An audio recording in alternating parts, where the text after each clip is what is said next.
여러분 안녕하십니까? 프레스룸 라이브의 구경호입니다. 5월 16일 목요일 오늘 이슈부터 살펴보겠습니다. 현재 당선자 총회를 열고 있는 더불어민주당이 잠시 뒤 22대 국회 전반기 국회의장 후보를 선출합니다. 이른바 명심 마케팅을 해온 추미애, 우원식 2파전 속에 무기명 투표로 진행됩니다. 의료계 의대 증원 집행정지 신청에 대한 법원의 판단이 이르면 오늘 나옵니다. 법원이 정부의 손을 들든 의료계의 손을 들든 의정 간 혼란과 의료 공백 사태는 불가피할 전망입니다.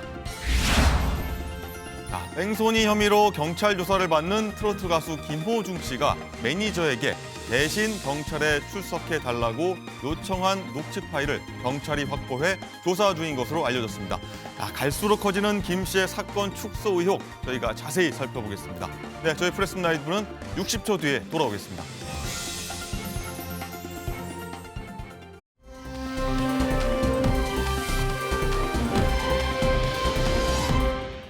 네, 저희 유튜브 채팅창에서 토론하시면요.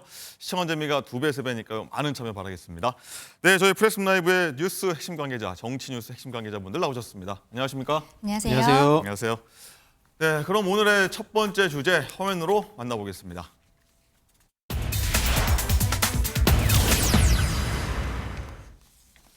네, 어이추가 무엇인가? 22대 국회 전반기 국회의장 최종 후보를 뽑는 더불어민주당 경선이 지금 한창 진행 중인데요. 이와 관련된 키워드였습니다. 자, 자세한 상황은 국회 취재기자 연결해서 알아보겠습니다. 자, 강양호 기자. 네, 현재 후보들 정견 발표 중인가요? 조금 전 오전 10시부터 시작이 됐습니다. 이 7호차 휴가를 다녀온 이재명 대표도 참석한 가운데 6선 추미애 당선인과 5선 우원식 의원 간 2파전으로 치러집니다. 이 총회는 현재 개회선언과 선관위의 경과 보고에 이어 후보자들의 정견 발표가 진행 중입니다. 의장 후보들의 정견 발표가 끝나면 부의장 후보 4사람이 이어 정견 발표를 하고 오전 11시쯤 바로 투표에 들어갑니다. 45분가량 투표와 개표가 진행될 예정인데 1차 투표에서 과반 득표자가 나오지 않을 경우 결선 투표를 진행하게 됩니다. 최종 후보자가 선출되면 당선자 발표와 축하 인사, 수락, 연설 등을 끝으로 총회는 마무리됩니다. 이번 의장 경선 그동안 과도한 명심 경쟁으로 논란을 빚어왔습니다. 당초 두 후보 외에 6선 조정식 의원과 5선 정성호 의원도 도전장을 내밀었다가 사퇴했는데 배경에 친명계 지도부의 설득이 있었다고도 전해지는데요. 특히 이 과정에서 이재명 대표의 교통정리가 있었다는 논란이 불거지면서 당내 일각에서조차 부적절하다는 비판이 나왔었습니다. 이 대표 의중에 따라 추 당선인이 승기를 잡았다는 관측이 지배적이지만 이 대표 극일 체제에 반발한 일부 표심이 의원에게 향할 가능성도 배제할 수 없습니다. 오늘 경선에서 선출된 후보는 주 본회의 의결을 거쳐 22대 전반기 국회의장으로 최종 선출되는데요. 국회의장은 본회의 개최 여부와 안건 상정 등에 결정적인 영향을 미치는 만큼 22대 국회 향방을 좌우할 수밖에 없습니다. 지금까지 국회에서 MBN 뉴스 강용호입니다. 네, 국회에서 강영호 기자의 보도였습니다. 장가 기자, 이 얘기 한번 자세히 나눠볼 텐데, 자, 6선 추미애 당선인과 5선의 우원식 의원 이렇게 2파전 구도인데 어제까지 오늘 아침까지도요 두 분 다 명심 마케팅 굉장히 강조하고 나섰어요. 네, 그렇습니다. 우선 추미애 당선인은 처음부터 국회의장은 좌파도 우파도 아니다. 그렇다고 중립도 아니다라면서 현 정부를 겨냥해 민주당의 각종 입법 공세를 뒷받침할 의사를 보였습니다. 우원식 의원은 당초 이 조정식 그리고 정성호 의원이 사퇴를 언급했을 때도 경선 완주를 시사하면서 당선자들의 판단을 믿고 뚜벅뚜벅 가겠다라고 했는데요. 이 어이추라는 말까지 나오는 상황에서 경선이 임박해 오자 우 의원도 명심 마케팅에 열을 올리는 모습입니다. 오늘 이재명 대표도 휴가를 마치고 경선 투표에 참여한다고 하는데요. 이 두 후보의 목소리 들어보시죠. 그래서 순리대로 자연스럽게 갔으면 하는 바람입니다. 가열이 되다 보니 우려가 많은 것 같습니다. 좀 잘 좀 해주시면 좋겠습니다. 이렇게 말씀을 다른 후보님한테는 그렇게 안 했다고 그래요. 다른 후보님한테는 왜 나가시지? 국회 다수당이 제안하는 법이 효능감 있게 통과가 돼서 피부에 닿는 정책으로 펼쳐질 수 있게 한다면 자기 유력한 대권 주자인 이재명 대표에게 도움이 되겠죠. 이재명 대표가 저한테만 얘기한 게 하나 있어요. 그 뭐냐면 제가 이제 쭉 출마한다는 이야기 쭉 하니까 그렇죠. 국회는 단호하게도 싸워야 되지만 또 한편으로는 안정감 있게 성과를 내야 된다는 점에서 우원식 형님이 딱 적격이죠. 그 열심히 잘해주세요. 그런 얘기 하더라고요. 네, 국회의장 민주당의 후보가 누가 될지 가장 관심이 쏠리는데, 자, 박지정 부원장님, 국회의장 뽑는데 명심, 이재명의 마음, 명심, 왜 이렇게 얘기가 나오는 겁니까? 명심은 없습니다. 없습니까? 명심팔이만 있을 뿐입니다. 실제로 이재명 대표와 가까운 사람은 우원식 의원입니다. 우원식 의원은 범친명계라고 볼 수 있고요. 추미애 의원은 아주 독립적인 분이시죠. 정치활동 자체가 그런 부분에서 오히려 더 먼 분이고요. 그런 측면에서 명심은 없다. 다만 명심팔이만 있었다라고 이렇게 명심팔이만 보시는 있다. 게 정확할 것 같고요. 실제로 이재명 대표와 제일 가까운 분들은 정성호 의원과 조정식 의원이었죠. 예. 근데 이 두 분이 명심팔이를 제일 많이 했어요. 제일 많이 하다 보니까 박찬대 원내대표가 명심팔이를 하지 마시라, 자제하시라, 명심은 없다라는 이야기를 전달했다라고 저는 그렇게 들었습니다. 근데 솔직히 이 두 분이 명심이 작동하지 않으면 본인들이 국회의장이 될 가능성이 없다고 판단한 것 같아요. 오. 그러다 보니까 명심이 사라지니까 명심팔이 마케팅도 성공하기 어렵다. 그렇게 해서 저는 두 분이 사퇴했다 이렇게 봅니다. 그렇군요. 일단은 방금 목소리 들은 분들 보면은 다 나한테는 이재명 대표가 힘을 실어줬다 이렇게 얘기하고 있거든요. 그럼 한 명은 거짓말하고 있는 겁니까? 이재명 대표는 아무에게도 힘을 실어준 적이 없습니다. 다만 지금 현재 당의 분위기가 과거의 국회의장이 국회의원들이 반장 뽑듯이 네. 호불호라든가 친분관계, 이익관계로 뽑으려고 하는 성향이 있다면 이번에는 당원과 지지자, 국민들이 선호하는 사람이 국회의장이 되어야 되지 않겠나라는 이제 원론적인 이야기가 오히려 좀 지배하는 것 같아요. 그런 측면에서 저는 이번에 국회의장 선거가 과열되는 것이 정상이고 한편으로 보면 정치가 정상적으로 국민 곁으로 돌아오는 상황이다. 그런 생각이 듭니다. 그렇게 보십니까? 우리 국민들이 그 국가 서열 2위인 국회의장을 뽑는 데 관심이 있어야죠. 검찰총장 누가 되느냐, 서울중앙지검장 누가 되느냐 이런 거에 관심이 있으면 그게 국가가 정상이 아니잖아요. 알겠습니다.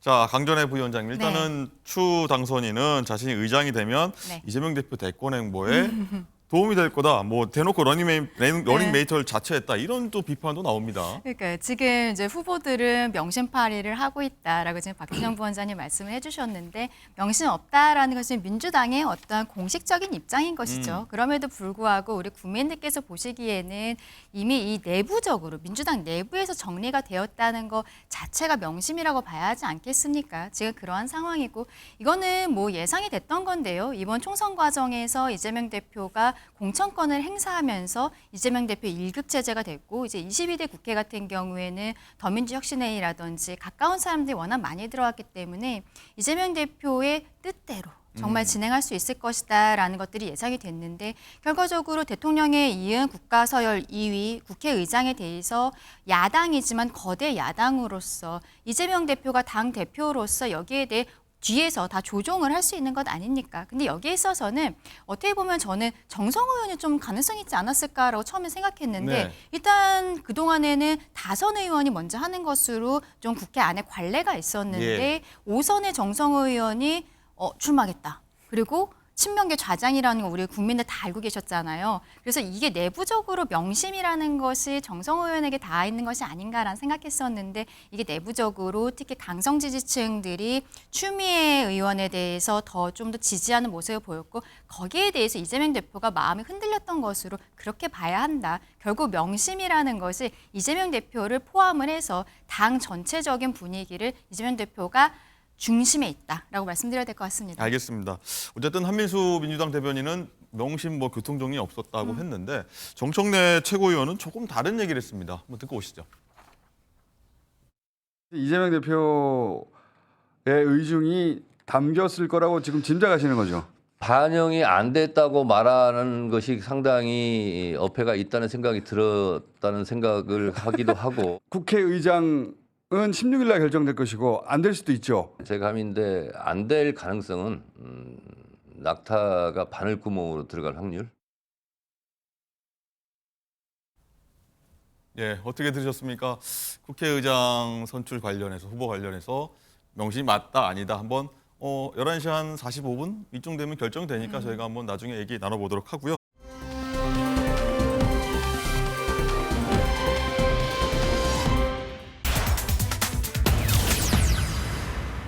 어색한 만남. 누굴 만났길래 어색했을까요, 장가희 기자? 윤석열 대통령과 조국 혁신당 대표가 어제 만났습니다.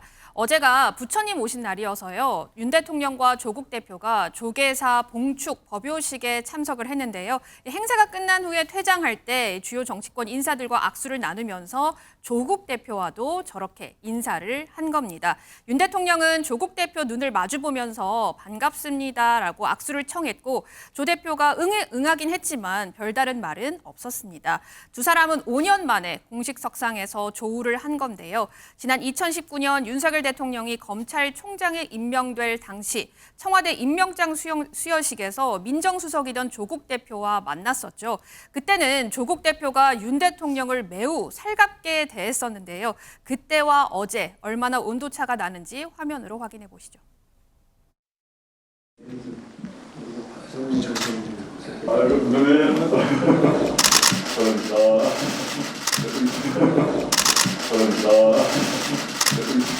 이를 계기로 한국 불교의 문화와 정신이 앞으로 어려움이 큰 지금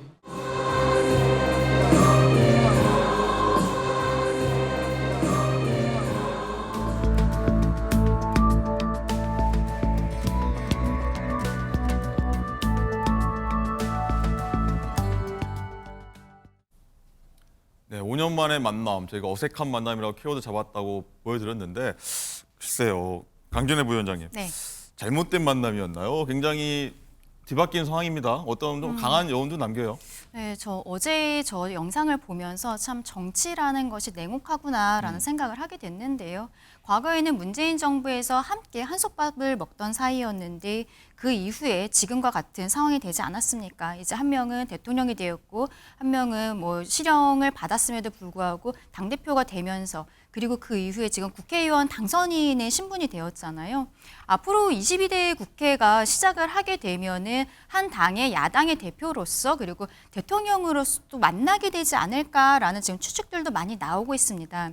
조국 대표 같은 경우에는 지난 영수회담에서 이재명 대표뿐만이 아니라 본인도 대통령을 직접 만나서 하고 싶은 이야기가 있다라는 이야기를 했고 그랬죠. 대통령 같은 경우에도 기자회견 과정에서 어느 정도 만날 의사가 있다는 것을 피력을 했기 때문에 22대 국회가 시작이 되면 볼 수 있을 것으로 보이는데 글쎄요, 지금 조국 혁신당이 내걸고 있는 기치가 굉장한 선명성, 특히 3년은 너무 길다라는 이야기들을 하고 있어요. 그렇기 때문에 지금 정권과 오히려 민주당보다도 더 척을 지고 있는 분위기여서 앞으로 이 두 남자의 관계가 어떻게 될지 참 많이 관심이 가는 부분입니다. 네, 자 박지영 부원장님, 5년 전에 아이고 선배님이라고 조국 대표가 얘기했는데 어제 같은 경우는 눈을 부릅뜨고 악수만 했습니다.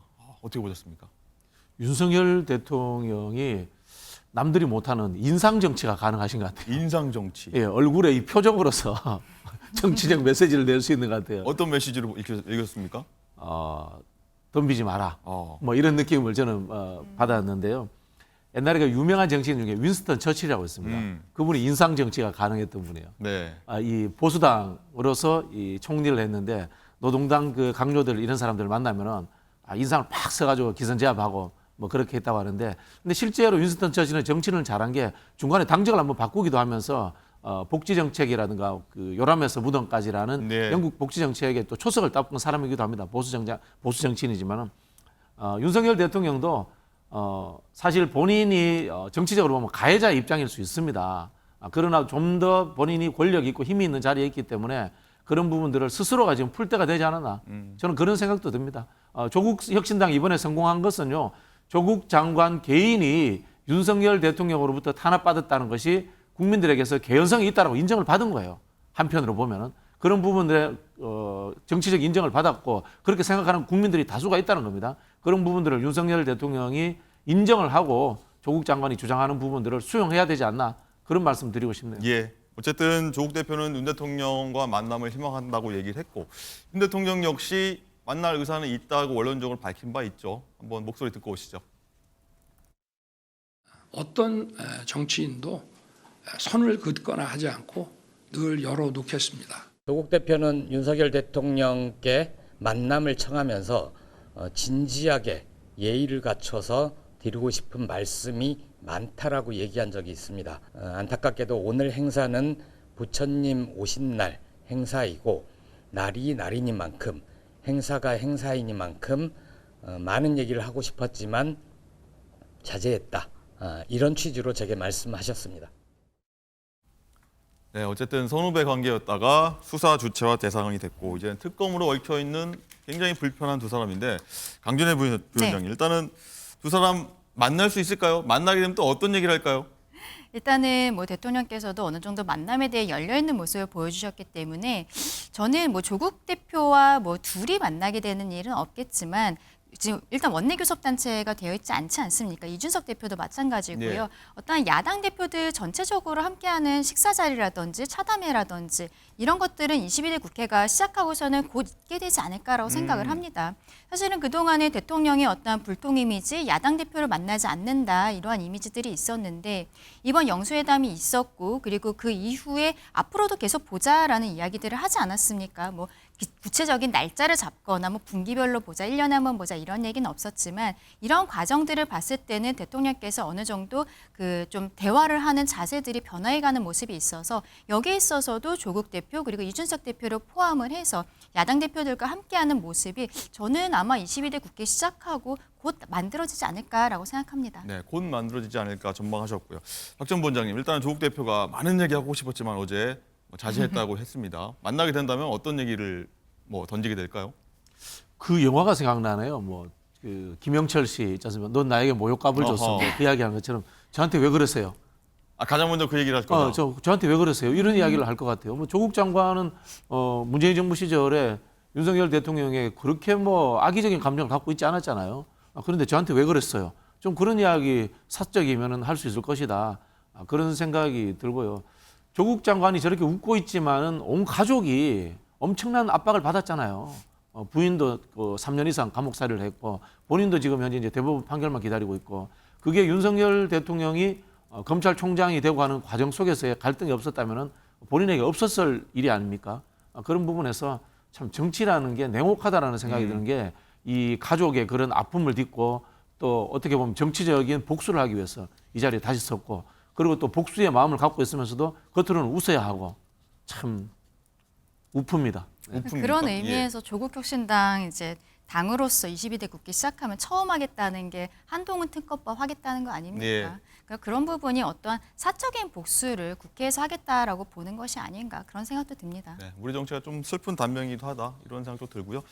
자 그리고 박지원 본장님 이것도 있습니다. 추윤 갈등, 추미애 전 법무장관과 현재는 지금 당선이지 않습니까? 이제 국회의장이 될 가능성이 높은 상황인데 어제는 또 윤 대통령하고 또 마주쳤는데 인사까지는 오가지 않았다고 합니다. 이런 장면들도 굉장히 어떻게 바라보시는지 궁금합니다.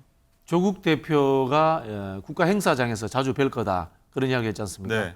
내일 광주 가면 또 바로 보게 되는 건가요? 뵙게 돼 있습니다. 그리고 이제 추미애 의원 같은 경우는 국회의장이 된다면은 국회 이제 시정연설을 한다거나 국회 행사가 있을 때 대통령이 오게 되면 늘 뵙게 되죠. 그래서 한간에 이런 이야기가 나오고 있습니다.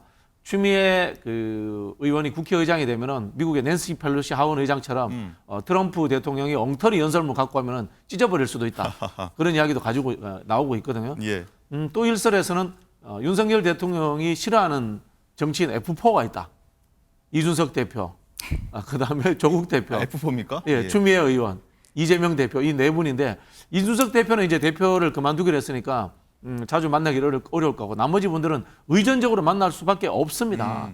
그럴 때 저는 윤석열 대통령이 사적인 메시지 외에도 정치적 메시지를 그 세 분에게 뭐 본인이 악의적으로 한 게 있기 때문에 늘 갖고 와야 되지 않는가 인간적으로라도 저는 그런 생각이 듭니다. 악의적으로 했다고 보시는 겁니까? 저는 그렇게 봅니다. 네. 알겠습니다. 그런 시각이셨고요. 자 그리고 장관 기자 어제 행사 때 김건희 여사가 참석을 검토했다가 철회했다는 보도가 나오기도 했더라고요. 이거 어떻게 봐야 됩니까? 네, 그렇습니다. 지난해 12월에 김건희 여사가 윤 대통령의 네덜란드 국빈 방문에 동행한 이후에요. 5개월여 만에 김건희 여사 재등판 시점을 어제로 잡았었는데 이게 막판에 무산이 됐다고 합니다. 대통령실은 앞서 5월 5일 어린이날 행사를 포함해서 이달에만 최소 2차례 김 여사의 활동 재개 시점을 잡았다가 대통령 기자회견 이후로 미뤘던 것으로 알려지고 있습니다. 그게 어제였는데요. 사실 검찰 인사 후에 김 여사 방탄 논란이 커지니까 또다시 미룬 것으로 보입니다. 자, 근데 바로 조금 전에 속보가 들어왔는데 네. 이게 아직까지 확인이 되진 않았습니다만 김건희 여사가 캄보디아 총리 오찬에 참석을 한다고 합니다. 5개월 만에 공식 행보인데요. 오늘 오전 대통령실에서 훈 만에 캄보디아 총리와 정상회담을 하고 공식 오찬에 오늘 참석할 예정이라고 하는데요. 좀 더 기다려보면 알 수 있을 것 같습니다. 네, 뭐 많은 행보에 대해서 여러 가지 행보에 대해서 좀 뭐 의견이 나올 수 있는데 한번 어떻게 나올지 한번 지켜보도록 하겠습니다. 자, 그리고 다음 주제 한번 키워드로 만나보겠습니다.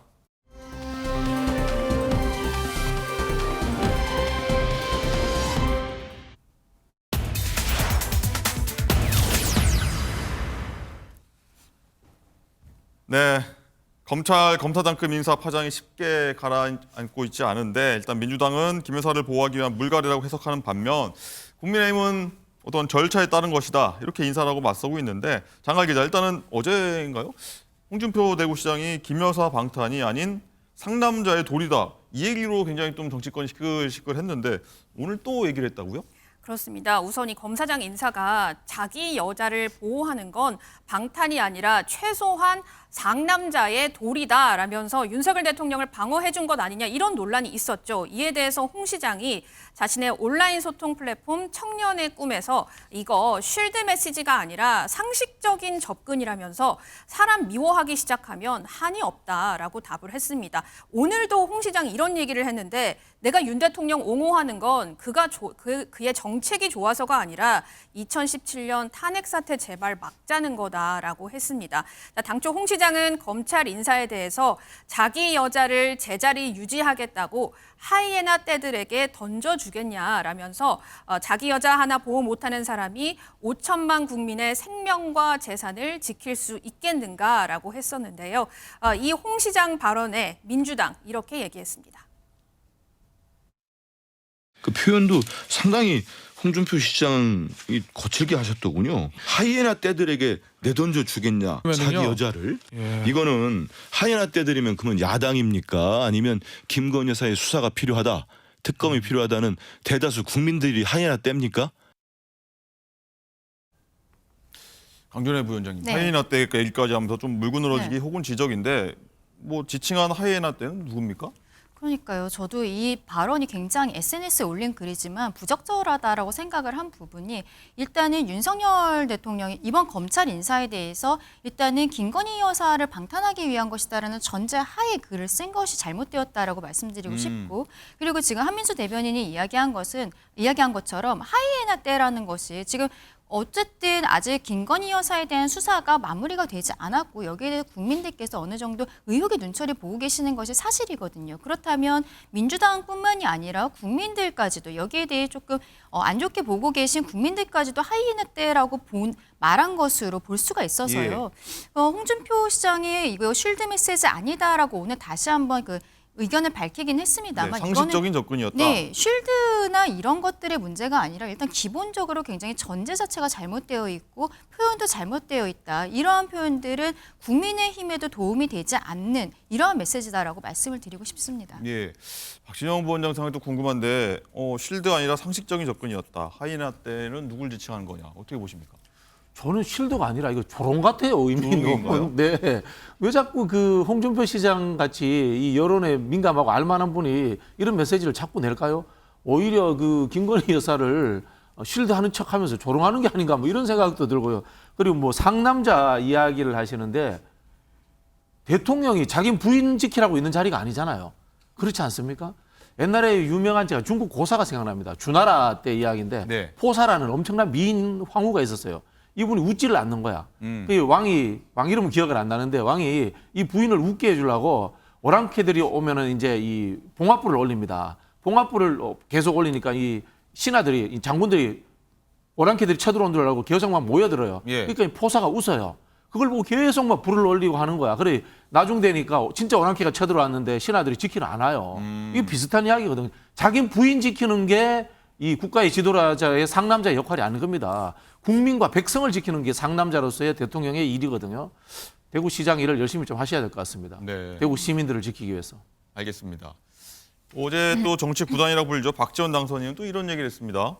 부인만 보호하는 상남자가 아니라 5천만 국민을 보호하는 상 대통령이 되길 기도한다. 윤 대통령과 홍 시장을 뭐 어떻게 보면 동시에 네. 태역했다. 뭐 이런 얘기도 해석도 네, 가능할 것 같고요. 결과적으로 홍준표 시장께서 불필요한 이야기를 하셨기 때문에 이러한 이야기를 갖고서는 지금 뭐 민주당에서도 받아서 또 이야기를 하는 거 아닙니까? 홍준표 시장 같은 경우에는 지난 SNS에서도 한동훈 위원장에 대해서 계속적으로 뭐 우주미아라는 등 여러 가지 좀 막말성의 글들을 올렸는데 윤석열 대통령에 대해서도 현재로서는 본인이 부득이 모시고 있다라는 이런 표현을 쓰긴 했었습니다. 그런 것들을 봤을 때 이러한 글이 뭐 의도하지는 않았겠습니다만 조금 이렇게 실수가 있는 글이다. 이러한 글들은 올리지 않으시는 게 좋을 것 같다라는 생각입니다. 자, 그리고 김건희 여사 특검 관련해서 혐의 관련해서 용산과 검찰 사이에 많은 갈등이 있을 수 있다. 그런 전망도 나오고 있는데 오늘 이창수 신임 중앙지검장이 서울중앙지검장이 서울 서초동 청사로 출근했는데 처음으로 어때 두 분 목소리를 냈습니다. 어떤 얘기 했는지 듣고 오시죠. 그 야권에선 검사장님이 소위 말하는 이제 친윤 검사다라고 해서 공격하고 있는데요. 이에 대해서는 좀 어떻게 생각하시는지? 정치권에서 쓰는 용어에 대해서는 제가 동의할 수는 없습니다. 제가 검사로서 이곳 중앙지검에 23년 전에 제가 초임 검사로 부임을 했었습니다. 그래서 23년 동안 검사 생활을 열심히 하려고 노력했다는 말씀을 드립니다. 김건희 여사 소환 조사도 가능하다고 보십니까?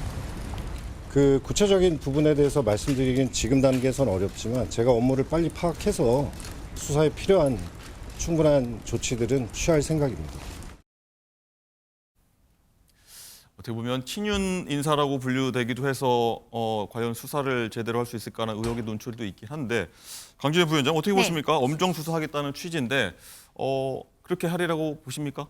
저는 그렇게 할 수밖에 없다. 할 수밖에 그리고 그것이 없다. 당연한 일이다라고 생각을 합니다. 이번 검찰 인사에 있어서 이것이 어떤 김건희 여사의 방탄용이 아니냐 이러한 의혹들이 지금 민주당 중심으로 이야기들이 나오고 있는데요. 여기에 대해서는 기본적으로 김건희 여사의 최근 명품백 사건뿐만이 아니라 과거에 이제 도이치모터스 관련 의혹들도 있지 않습니까? 이게 서울중앙지검에서 오랫동안 이 사건이 있었는데 무혐의 처분이 나온 것도 아니고 권오수 씨 같은 경우는 지금 형을 받았는데 여기에 대해 그렇다고 김건희 여사에 대해 기소를 한 것도 아니에요. 그리고 또 똑같이 지금 수원지검에서는 이재명 대표의 대북 송금 의혹과 관련해서 이화영 부지사 같은 경우에는 6월 7일 1심 선고를 놔두고 있는데 이재명 대표도 기소조차 하지가 않은 것이죠. 수사가 좀 지지부진하다. 특히 김건희 여사의 도이치모터스 사건 같은 경우에는 여기에 대한 검찰이 결론을 내고 있지 않기 때문에 민주당에서는 이 수사의 미진을 이유로 해서 지금 특검을 하자는 이야기까지 나오고 있지 않습니까? 그런 부분에 있어서 저는 이번 인사가 오히려 수사의 좀 속도를 높이기 위한 인사가 아닌가라고 생각을 하고 있는데요. 이번에 지금 국민들께서 인사가 나는 과정 이런 것들 모두 다 알고 계십니다. 여기에 있어서 저는 김건희 여사에 대한 처분에 있어 결론이 무혐의가 되든 기소가 되든 이것을 넘어서 이 수사 과정을 국민들께서 더 많이 보실 것이라 생각합니다. 소환 조사를 할 것인가, 네. 방문 조사를 할 것인가, 서면 조사를 할 것인가 이러한 소환 조사의 방식이라든지 그리고 조사를 했을 때 김건희 여사가 이러한 명품백을 수수한 것이 청탁금지법 위반으로 지금 고발이 되어 있는데요. 배우자 처벌 규정이 없습니다. 이것이 결과적으로는 윤석열 대통령이 알고 있었는가, 윤석열 대통령의 직무와 관련성이 있는가 이런 부분에 있어서 수사가 필요한 것이거든요. 검찰에서 여기에 대해 어디까지 브리핑을 할지 모르겠습니다만 결과적으로 이 수사 과정을 국민들께서 납득을 하실 수 있도록 해야 된다. 그것이 이번 새로운 중앙지검장의 역할이다라고 말씀드리고 싶습니다. 알겠습니다. 반면에 민주당은 우려가 많은 것 같습니다. 어떤 우려를 갖고 계시죠? 일단은 이건 청탁금지법을 넘어서서 뇌물수수 의혹이 있는 거죠. 그리고 이제 김건희 여사가 그 백을 받고 난 이후에 인사 관련 이야기라든지 정책 관련 이야기를 하지 않습니까? 알선술의 의혹도 있는 겁니다, 이게. 그런데 이 법률적으로 김건희 여사는 사인입니다. 사인이 국정에 관련되는 인사 이야기를 했다. 이러면 이것도 국정농단까지도 이야기될 수 있는 이야기입니다. 굉장히 심각한 사안입니다. 그걸 이제까지 수사를 제대로 하지 않았던 것이 저는 문제라고 보고요. 지금 우리가 제가 알기로는 검찰에서 관행적으로 1월 말이나 2월 초에 합니다. 근데 이걸 선거 끝나고 했단 말이에요. 인사를 말씀하시는 예, 거죠? 그렇죠. 선거 끝나고 이 인사를 했다는 시기적인 문제부터 해서 전부 다 정치적인 고려에 의해서 했다. 그렇기 때문에 수사를 무마하려고 하는 것이다라고 의심할 수밖에 없는 겁니다. 네. 알겠습니다. 자, 오늘 말씀 여기까지 듣도록 하겠습니다. 감사합니다.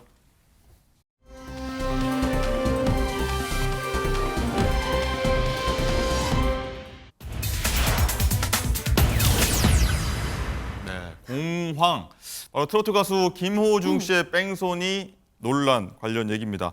자, 장가 기자, 일단은 김호중 씨 알만한 분들은 다 아실 겁니다. 뭐 트로트 차세대 황제라고도 불리는데 어마어마하죠. 요즘 인기가 사실 대단한 분이에요. 그렇습니다. 우선 이 김호중 씨 혹시라도 모르실 분을 생각해서 말씀을 좀 드리자면 김호중 씨는 고등학교 3학년이던 지난 2009년에 SBS 스타킹에서 이 성악 실력으로 고딩 파바로티로 불렸습니다.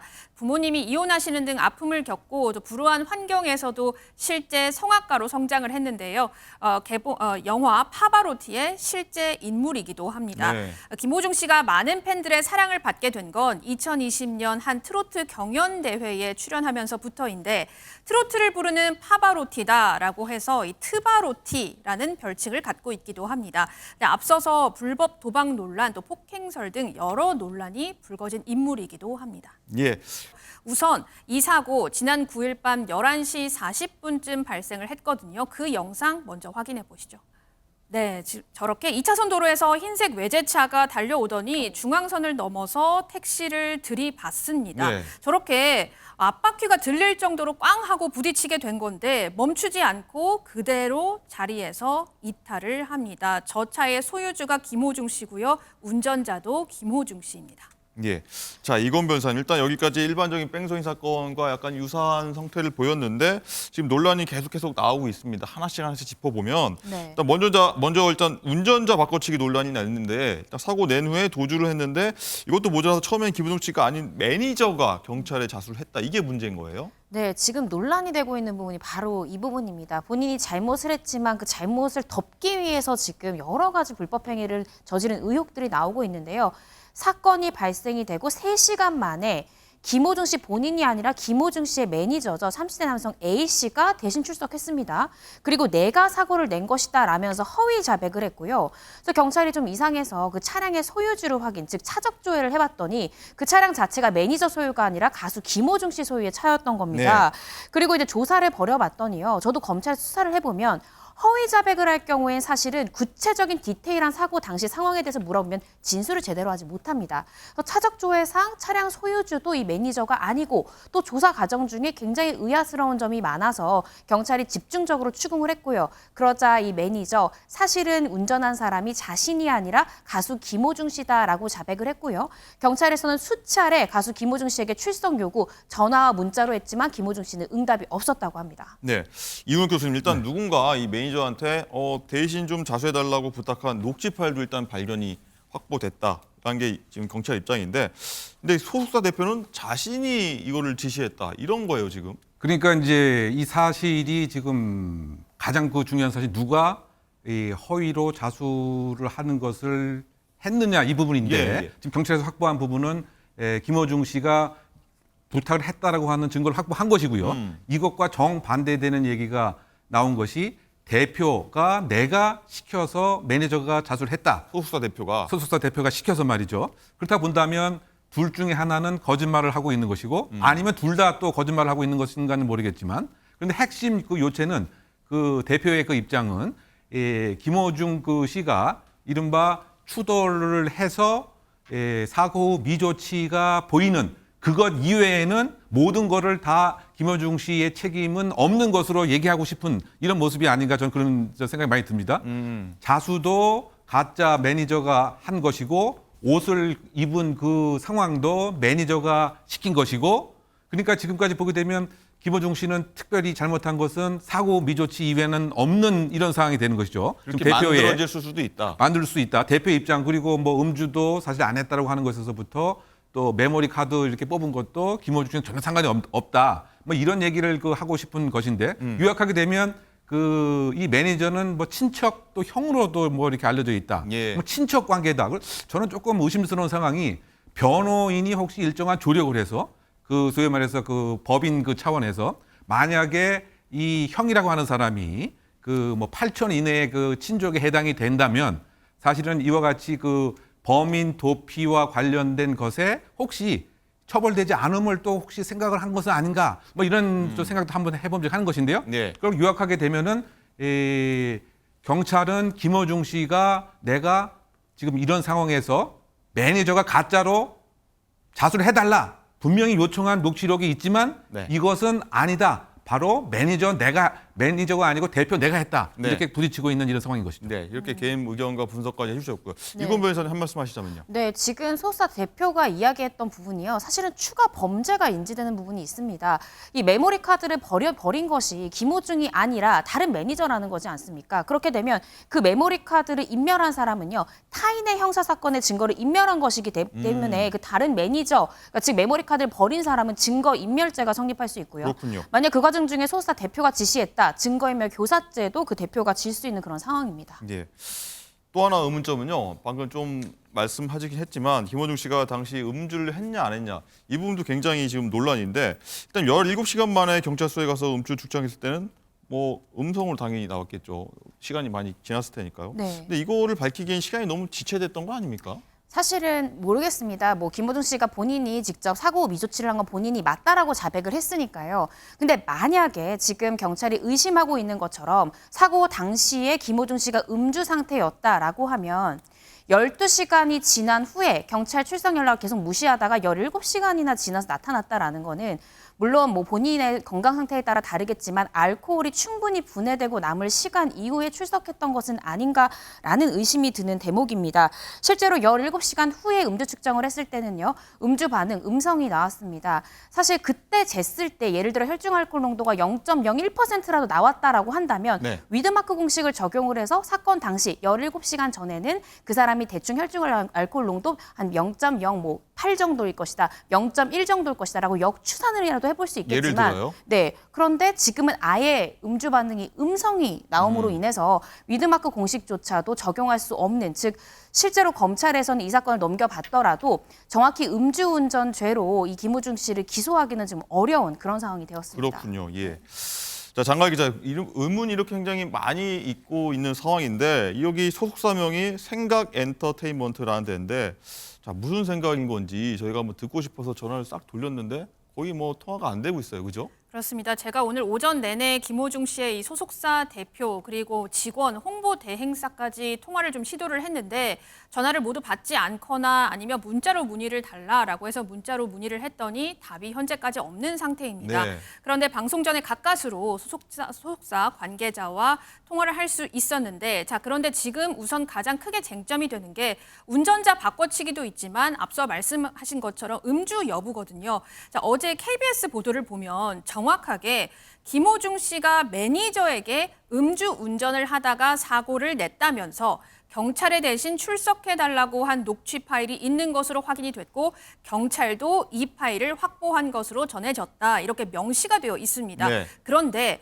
오늘 김호중 씨의 소속사 대표 이광득 씨의 입장문을 보면 지난 9일에 김호중 씨가 이 소속사 대표가 있던 유흥주점을 오기는 했으나 절대 술을 마시지 않았다라고 했거든요. 자, 또 사고를 낸 건 운전 미숙이고 이 사고 처리를 하지 않고 자리를 뜬 건 공황이 심하게 와서 그러니까 공황장애가 와서 잘못된 판단을 했다고 했습니다. 이렇게 되면 이 보도와 소속사 대표의 말이 정면으로 배치가 되는 건데 네. 자, 그래서 제가 소속사 관계자에게 문의를 했는데요. 목소리 들어보시죠. KBS는 어제 보도했을 때 김호중 씨가 음주운전을 해서 운전자를 바꿔달라라고 말했다고 하는데 이 대표님은 음주를 아예 안 했다, 술을 아예 안 마셨다라고 하셨거든요. 죄송한데 회사로 문의를 부탁드리겠습니다. 회사요? 여기 회사 실장님 아니세요? 회사로 문의 주세요. 죄송합니다. 네, 생각 엔터테인먼트 실장님인데 무슨 생각인 건지 정말 저희가 알 수가 없는 상황입니다. 일단 이gun혁 교수님, 네. 일단은 여기서 사건 조사에 중요한 역할을 하는 차량 메모리 카드 아까 빼서 누군가가 빼돌렸다, 제거했다 이런 상황이 있습니까? 이 부분 굉장히 이제 증거가 될 수 있는데 없애버렸다 아닙니까? 이거 어떻게 합니까? 가장 그 중요한 이제 증거의 핵심이 이번 사건에 될 것 같습니다. 네. 근데 그 보도 등에 의하면 처음에 그 보도에 의하면 원래 메모리 칩을 끼고 다니지 않았다 이런 보도가 나왔는데 원래 끼고 다니지 않았다. 네, 뭐 그렇게 또 보도도 나왔던 거죠. 그리고 나서는 매니저가 자신의 잘못된 판단으로 제거를 했다. 네. 이렇게 지금 얘기가 나온 것이고요. 이제 그렇다고 봤을 때 왜 이렇게 그 메모리 칩이 중요하겠느냐? 결국은 우리가 이야기를 나눴지만 음주 운전을 했는가에 관한 아주 똑 떨어진 증거가 될 공산이 큰 거죠. 왜냐하면 메모리 칩 안에 그 영상이 있기 때문에 그 술 먹었을 때 행동, 모습 또 그리고 그 어떤 어눌한 혹시 표현, 발음 등이 만약에 확보된다고 한다면 지금까지 쭉 우리가 얘기했던 소위 말해서 그 유흥주점에서 정말 참석만 하고 술을 안 먹었는지 또는 또 다른 귀가하는 과정에 혹시 개인적인 용무로 다른 곳에 들려서 또 음주를 할 가능성도 있는 거 아닙니까? 뭐 이런 등등을 이제 종합적으로 이제 볼 수 있는 것이 바로 이 메모리 칩 그 카드이기 때문에. 자, 이건 변호사님, 아까 네. 뭐 메모리 카드 아까 쭉 얘기해 주셨고 만약에 고의로 했다고 하면은 어떤 처벌 대상이 될 수 있다는 말씀하셨는데 네, 네. 일단 뭐 자발적으로 메모리 카드를 있다면 제출할지 네. 이거 어떻게 봐야 됩니까? 사실 자발적으로 제출할 가능성은 좀 낮다라고 보여집니다. 지금까지도 사실 허위 진술했고 이게 거짓으로 이야기했던 부분이 또 하나 둘씩 속속들이 나오고 있고요. 또 소속사 대표도 이제 잘못 대응했던 부분에 대한 사과 입장도 올리지 않았습니까? 근데 이런 와중에서 이 메모리 카드를 이미 제출한다 쉽지 않은 선택일 것 같습니다. 그런데요, 음주 혐의를 밝혀내기 위해서 즉 지금 당장 음주운전으로 기소는 어렵다 하더라도 뺑소니를 하고 그 현장을 이탈하게 된 배경이 무언가를 지금 보고 싶은 거거든요, 경찰에서는. 근데 이 부분이 메모리 카드가 있으면 결정적이겠지만 지금 경찰은 어떤 유흥주점에 들렀다가 차를 운전해서 사건 지점까지 갔다까지 밝혔기 때문에 시간이 다소 걸릴 뿐이지 그 유흥주점을 비추는 CCTV나 그 사람의 보행 상태를 확인할 수 있는 즉 그 차를 타기까지의 그 사람의 뭐 행적이나 보행 상태나 주치 정도로 확인해 볼 수 있는 다른 정황 증거도 확인하고 있을 가능성이 있고요. 또 주점에 갔다고 하면 그 주점의 종업원이나 또 그때 당시 함께 있었던 참고인들을 또 불러 조사해서 음주 여부에 대해서도 아마 면밀히 확인해 볼 것 같습니다. 이런 것들을 통해서 설사 메모리 카드가 발견되지 않는다 하더라도 음주했을 정황 증거 정도는 경찰에서 밝혀낼 수 있지 않을까 조심스럽게 추측해 봅니다. 예. 자, 그리고 이 내용도 있습니다. 조금 전에 나온 보도 같은데 김호중 씨가 사고를 낸 이후에 자택이 아니라 경기도 인근의 호텔로 갔다. 자, 이 부분은 이건 변호사님 어떻게 해석해야 됩니까? 사실상 김호중 씨 대표가 이야기한 바로도 이 가수 김호중 씨가 그렇게 사고를 낸 다음에 어쨌든 기획사 측에 알렸다는 거잖아요. 그래서 내가 이렇게 저렇게 해라라고 지시를 내린 거다. 그 책임은 나한테 있다라는 건데요. 아마 그 통화 과정 중에 지금 바로 집으로 가기보다는 다른 숙소로 가라라고 서로 이야기했을 가능성도 있을 것 같고요. 혹은 숙소에서 만나서 어떤 소속사 직원과 뭐 옷을 서로 주고받는다든지 어떻게 앞으로 할지에 대한 논의를 했을 가능성도 있지 않을까 또 조심스럽게 생각이 됩니다. 그래서 집으로 가기보다는 어쨌든 소속사 다른 매니저들이나 직원이나 대표나 관련 사람들과 지금 이 상황을 어떻게 해소해야 될지를 좀 이야기를 할 장소가 필요했을 것으로 보여지고요. 그래서 그러한 장소로 또 호텔이나 다른 제3의 장소를 선택하지 않았을까 생각이 듭니다. 네, 저희가 이렇게 추측 분석 한번 해봤고요. 자, 이 교수님 그리고 이 또 공분을 더 사고 있는 게 이 사고 뒤에 김호중 씨가 콘서트를 진행했다는 이 부분입니다. 그러니까 말이죠. 지금 뭐 공황을 이렇게 호소를 하는데 네. 어떻게 또 콘서트는 성공적으로 잘 뭐 진행이 된 것으로 우리가 결과적으로 볼 수 있지 않습니까? 그러다 보니까 그 상당히 석연치 않고 더군다나 하나의 그 공적 인물로서 그 팬 또는 일반 시청자들의 신뢰와 이 신뢰를 먹고 살아야 되는데 자숙을 하는 자세는 고사하고 이렇게 콘서트를 그 강행을 한 점. 더군다나 그것을 하나의 구호 아닌 구호처럼 아티스트를 지키겠다. 뭐 이런 얘기도 함께 기획사에서 한 것 같습니다. 네. 그렇다 본다면 이것의 가장 큰 이유 자체는 현실적으로 혹시 자숙을 하거나 당일 공연을 취소하게 되면 이와 관련된 위약금 또는 티켓 구매자에 대한 환불 등에 대한 금전적 부담감을 상당히 느꼈기 때문에 어떤 도덕적인 자숙이라든가 책임에 대한 일말의 그 반성이라기보다는 네. 상업적인 그런 몰가치적 생각에 너무 판단 역시 그르쳤던 것은 아닌가. 그래서 만약에 지금 이번 사안이 지금 우리가 논란이 되고 있던 것이 혹시 다 허위로 판명이 되는 즉 바꿔 얘기하면 다 거짓말이었다. 혹시 만약의 경우에 만일의 경우에 그런데 그럼에도 불구하고 이와 같이 이제 콘서트를 강행한 점은 더 비난 가능성과 도덕적인 비판이 불거질 그럴 대목이 아닌가 해석해 봅니다. 네, 자숙이 아니라 어떤 금전적 이득 혹은 팬들과의 약속을 위해 이렇게 일을 벌였다. 글쎄요, 시청자 여러분들 어떻게 해석할지 좀 궁금한데 일단 이고은 변호사님. 그 콘서트 이후엔 또 팬들한테 안전귀가시라 이렇게 얘기했다고 합니다. 김호중 씨가. 이 부분도 좀 비판받을 소지가 있을 것 같아요. 그래서 국민들의 또 공분을 많이 사고 있는 대목인데요. 보십시오. 5월 9일 자정 무렵에 사고가 발생했고요. 5월 10일에는 이제 김호중 씨가 직접 경찰에 출석해서 자수를 했습니다. 그런데 5월 11일, 12일 양일간 고향에서 콘서트가 있었던 거예요. 근데 12일에 콘서트를 마치고 팬들에게 너무 행복하다면서 주말 잘 보내시고 안전귀가 하시라라는 이제 메시지를 본인의 팬카페에 올렸다는 겁니다. 본인은 불과 하루 전에 본인이 이제 뺑소니를 했다라는 부분을 자수하면서 경찰에 출석해서 진술했음에도 불구하고 하루 이틀 만에 팬들에게 이런 부분에 대해서 본인이 뭐 이야기할 수는 없겠지만 오히려 팬들에게 안전귀가, 안전운전을 당부하는 이런 모습을 과연 국민들이 어떻게 해석해야 되는지 좀 논란이 생기는 부분입니다. 그렇습니다. 자, 김호중 씨 팬들은 또 어떻게 이 사건을 바라보고 있을지 사실 궁금하기도 하고 일단 대중 여러분들은 많이 좀 비판적인 시각으로 보일 가능성이 높은데 일단 이웅혁 교수님. 네.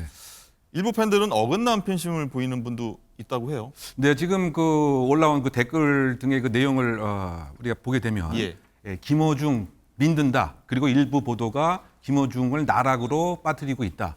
또 처음에 소극적으로 대응을 하게 되면 더 안 좋은 일이 생긴다. 이런 왜곡된 팬심도 좀 존재하고 있는 것 같습니다. 결국 이것을 요약하게 되면은 어떤 인지 부조화 또는 확증 편향, 믿고 싶은 것만 이제 믿으려고 하고 실제 사실에 있어서 정확한 진실에 대한 판단은 하지 않으려고 하고 오히려 더 믿으려고 하는 마치 그 정치권에서 일부 문제가 되고 있는 팬덤 정치, 정치 부족주의 뭐 그런 것들도 지금 이 현상에 우리가 좀 반영된 것은 아닌가. 즉 잘못에 대해서는 분명히 우리가 비난을 해야 되고 그것을 인정하는 것이 건전한 그 팬심인데 그렇지 않고 모든 것이 다 잘못됐고 오히려 김호중 더 응원하고 더 박수를 보낸다라고 하는 일부 잘못된 팬심이 우리 사회의 한 또 단면이 아닌가라고는 아쉬움이 있습니다. 이런 개인 분석까지 해주셨습니다. 자, 그리고 이고은 변호사님. 네. 일단 김 씨가 그제 8시간 밤샘 조사를 받았다고 했고 네. 아까 조금씩 어떤 처벌 조항이 적용될지 말씀해 주셨는데 뭐 다 합쳐보자면 이 사안을 어떤 것들이 좀 적용될 수 있을까요? 네, 총 3가지 정도를 볼 수 있을 것 같습니다. 첫 번째, 이제 사고 후 미조치의 점이 있을 것 같은데요. 그러니까 사건이 발생됐고 교통사고를 냈음에도 불구하고 제대로 조치를 취하지 못했다라는 점이 있습니다. 그런데 저는 이제 석연치 않은 부분이 이제 상해를 분명히 제가 봤을 때 택시 운전자가 충격이 상당했기 때문에 상해를 입었을 것 같거든요. 만약 상해를 입었다고 하면 사고 후 미조치죄가 아니라 특가법상의 도주치상으로 훨씬 더 가중처벌이 됩니다. 근데 혹시나 가수 측에서 이 택시 운전자와 미리 합의해서 상해 진단서를 제출하지 않아서 이 죄명 자체가 사고 미조치 정도로 그쳤던 건 아닌지 정말 택시 운전자가 상해를 입은 것은 아닌지를 수사기관이 한번 봐야 될 것 같고요. 두 번째 점은 우리가 계속 오늘 얘기했듯이 범인 도피 교사의 점이 있을 것 같습니다. 그리고 마지막으로는 음주운전의 점이 있을 것 같은데 이 부분이 기소는 어렵다 하더라도 음주의 정황이 밝혀진다면 나머지 죄명의 형량에 반영이 될 것 같습니다. 네. 그리고 방금 들은 속보인데 한번 자막 한번 띄워주실까요? 지금 경찰이 김호중 뺑소니 은폐에 대해서 입맞추기를 했던 조원 변호사도 수사했다. 이 부분은 어떻게 봐야 됩니까, 변호사님? 아마도 그 김호중 씨가 17시간 만에 출석하지 않았습니까? 변호인을 대동해서 입회하에 조사를 받았다라고 이제 보도가 나오기도 했는데요. 조사 전에 이제 변호사와 어떻게 진술할 것인가에 대한 이야기를 나눴을 가능성이 있습니다.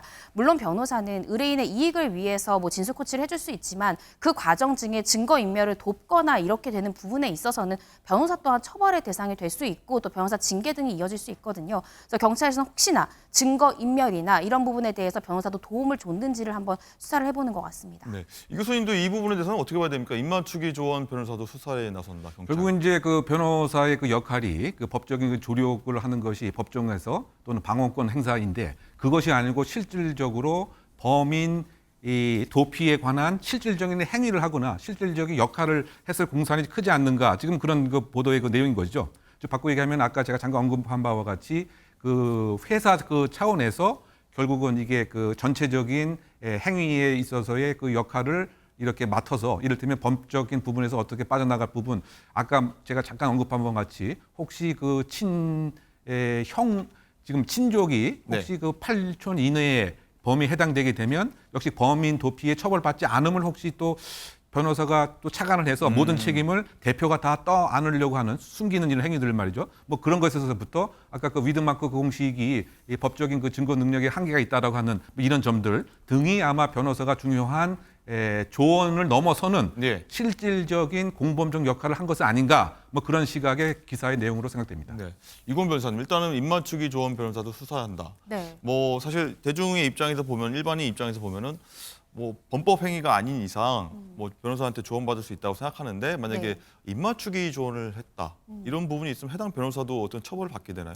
네, 징계의 대상이 될 수 있습니다. 징계입니까? 네, 징계의 대상이 될 수도 있고요. 또 이제 증거 인멸이나 범인 도피를 적극적으로 도왔다라고 하면 또 공범의 역할이 또 될 수도 있습니다. 근데 이 부분은 아직까지 사실관계가 나오지 않아서 제가 명확하게 말씀드리기는 어렵지만, 예를 들어서 실제로 김호중 씨가 음주를 했고 이제 뺑소니 했다라는 걸 알면서도 김호중 씨가 아니라 제3자인 다른 사람이 책임을 지도록 어떤 시나리오를 짜고 이거에 적극적으로 증거를 맞춰주는 등의 적극적 조력을 넘어선 적극적 행위가 있었다고 하면, 이건 사실 범인 도피의 공범이 될 수도 있는 부분이라서 그 부분을 철저하게 한번 수사기관이 들여다볼 것 같습니다. 네, 지금 방금 또 속보가 들어왔는데, 김호중 씨가 출연하는 어떤 프로그램에서도 KBS 측에서는 하차를 언급한 것 같은데, 이문혁 교수님, 뭐 이런 경우는 불가피할 것 같습니다. 어떤 연예인이 어떤 사회적 무리를 일으켰을 때. 그렇죠. 그 공모는 아니지만 저는 그 연예인들 상당히 인기를 많이 받고 그것에 근거해서 활동하는 사람들을 우리가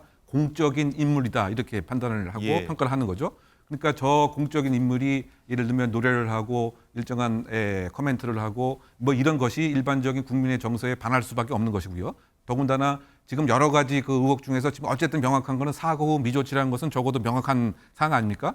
그와 같은 것이 공적 인물로서는 적합하지 않은 이런 상황에서 그 공영방송에서 저와 같은 조치를 한 것은 적절한 것이 아닌가 생각해 봅니다.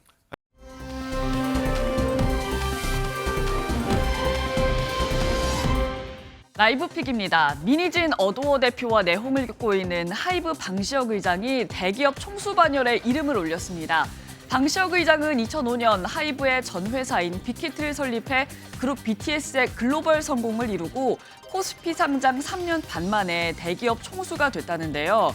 이로써 하이브 또한 대기업 반열에 들어갔고요. 하이브는 K-팝 엔터테인먼트 최초로 대기업에 등극됐습니다.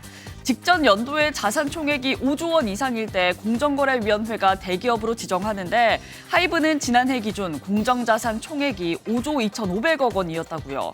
전문가들은 하이브가 타 엔터 사업에 비해 빠른 성장을 할 수 있었던 이유로 다른 엔터사와 인수합병하는 방식을 꼽았습니다. 근간의 논란으로 시끄러웠던 하이브, 앞으로 방시혁 의장이 대기업 하이브를 어떻게 이끌어 나갈지 궁금하네요. 배우 마동석 주연의 액션 영화 범죄도시 4가 어제 1000만 영화 반열에 오르며 범죄도시 시리즈가 한국 영화 최초로 트리플 1000만 영화가 됐습니다. 시리즈물인 영화가 각각 한 편씩 1000만 관람객을 총 3편 이상 달성하는 걸 트리플 1000만 영화라고 하는데요. 지금까지 국내 개봉작 중 이 트리플 1000만에 등극한 영화는 할리우드 영화 어벤져스 시리즈가 유일했고요. 한국 영화로는 범죄도시 시리즈가 첫 사례입니다. 게다가 범죄도시4는 개봉한 지 단 22일 만에 1000만 관객을 돌파하며 범죄도시 시리즈 중 1000만 영화 달성에 가장 짧은 시간이 걸렸는데요. 전문가들은 이 놀라운 실적에 작품성도 작품성이지만 연이은 휴일이 호재로 작용했다 분석하기도 했습니다. 이미 하나의 장르가 돼버린 범죄도시, 이제는 믿고 보는 영화가 됐네요. 지금까지 라이브픽 전해드렸습니다.